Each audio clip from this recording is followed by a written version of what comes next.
Here's something about Michael Jackson nobody talks about. In 1982, Michael Jackson was already famous, successful, and a household name. And none of that was enough. Not for him. Because Michael Jackson wasn't chasing another hit or another reward. He wasn't even chasing another sold-out tour. He was chasing something that most artists never even attempt. He wanted to be unforgettable. And what happened next didn't just change his career. It changed music. It changed entertainment. It changed what we believe a single human being is capable of. This is that story. Gary, Indiana, 1960s. Not exactly the backdrop you'd write for the future king of pop. Small house, big family. A steel mill town that smelled like hard work and didn't promise much to anyone. Michael Joseph Jackson was born on August 29, 1958, the seventh of 9 children. A kid who shared a bedroom, shared everything, and somehow found music in the middle of all that noise. But here's what most people skip over.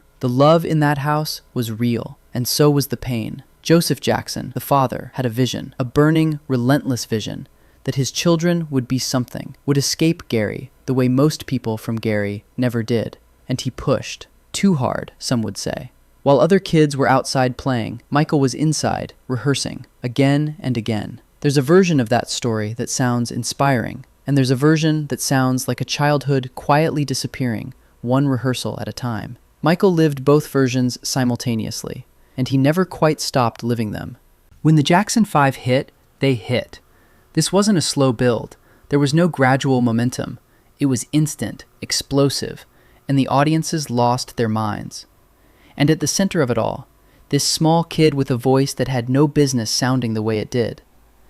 Michael was magnetic in a way that defied explanation. You couldn't take your eyes off him. You still can't, watching those old performances now. But here's the part that gets me. In every interview from that era, when they asked him what he wanted to do, he'd smile and say he just loved performing. And you could see it was true. A boy who genuinely didn't know where the performance ended and where he began. Fame arrived so early that it became the only normal he ever knew.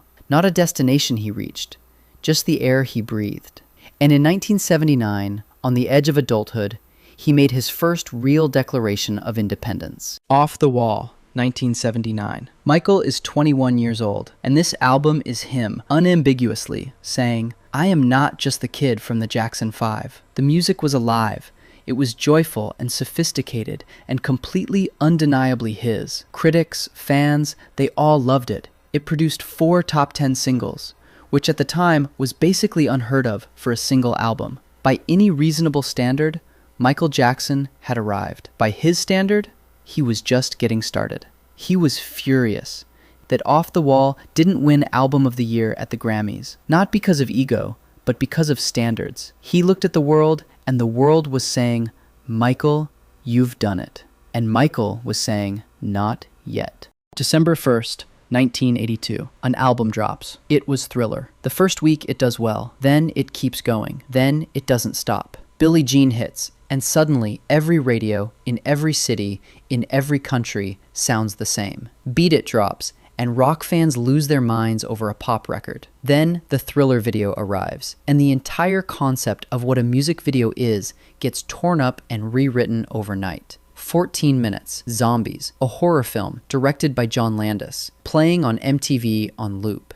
People gathered around televisions to watch a music video. By the end of its run, Thriller had sold over 66 million copies. It became the best-selling album in history. 7 singles, 7 hits. But the numbers don't capture it. What happened with Thriller wasn't a commercial success. It was a takeover. Michael Jackson didn't just top the charts. He occupied culture. Every conversation, every dance floor, every school hallway, every television set. He was everywhere. And for the first time, the world understood that they were watching someone who only happens once. And here's where it gets complicated. Because Thriller didn't just make Michael Jackson the most famous entertainer on earth. It locked him inside that forever. There's a specific kind of loneliness that comes with that level of fame. He couldn't walk outside, couldn't go to a restaurant, couldn't have a spontaneous, ordinary, forgettable Tuesday. Every movement was news. Every decision a headline. He bought the ATV catalog in a business move so smart, it shocked the entire industry. He helped create We Are the World. His tours broke records that still stand. But underneath all of it, something else was happening. The pressure was compounding.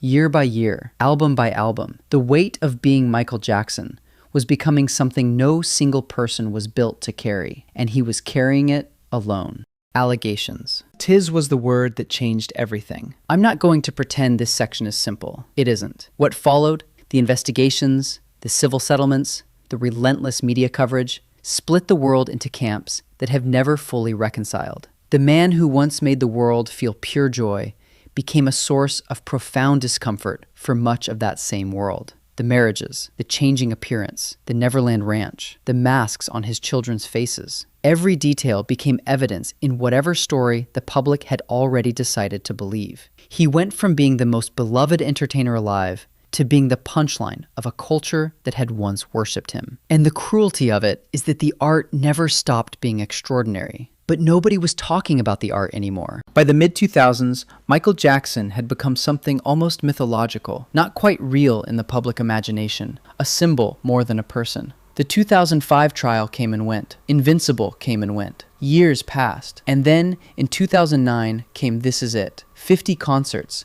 a comeback. Rehearsal footage from those final weeks shows a man on fire, completely, utterly alive in the work. Whatever else was happening, the stage was still the one place that made sense. And then, June 25th, 2009, cardiac arrest, Los Angeles. Michael Jackson was gone, 50 years old. I remember where I was when I heard. I think most people do. Not because we knew him, but because somehow he had been part of every single one of our lives. The silence that followed felt wrong in a way that's hard to articulate, like something had been removed from the air itself. Here's what I keep coming back to. Michael Jackson spent his entire life trying to be more than human, more disciplined, more talented, more perfect, and more unforgettable. And in doing so, he forgot to simply be human. A kid from Gary who just wanted to perform, who somewhere along the way became a myth while still being a person. The legacy is real. Thriller is still the best-selling album in history. The Moonwalk still stops a room. The influence is still everywhere. In music, in dance, in the entire language of entertainment.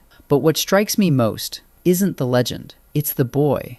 The boy who rehearsed while other kids played outside, who gave everything to the stage and sometimes seemed to have nothing left for himself. That's the part of this story I don't think we've fully sat with yet. What do you think? Was Thriller the defining turning point? Or was there another moment that made Michael Jackson who he was? Drop it in the comments. I read all of them.